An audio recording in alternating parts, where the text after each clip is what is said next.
na ndi muikari wa guku Mwea, na kiroko kya umuthi ni turokire kumaka muno tondu ni kuri andu moragiirwo abo uguo na tutie maumire naku ona momoragi ni ariku ona neighbors aria me guku matina igua ni ariku riu ni tumakite muno andu acio ni turekwo atia guku ni kuretwo maretirwo na moka moragirwo guku twoka haria tukuagira twakora ni hagucinirwo andu no twatuika borithi ni moire tene muno no megucinirwo haha no tureigwo ni kureho marehirwo no umwe ndauma mukupi o arekeirio haha.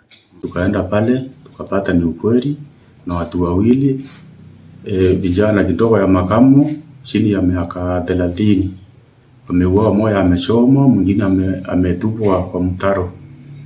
Kulingana na uchunguzi wetu ama vile tumeambiwa na mwenye kutupaza habari, watu ya mbunda kama around watu 80 walikuja na ndio wamefanya hiyo kitendo.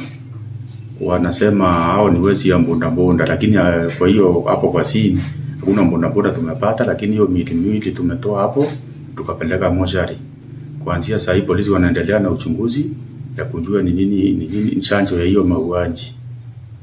Hao watu wanajulikana sababu hata wananchi hawajua 30 hivi.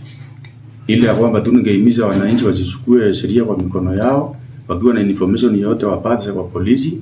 Ndio kama tungepata hiyo watu tungeweza kujua, kama tungewapata wakiwa hai tungeweza kujua zaidi haswa ni nini yenye imetokea.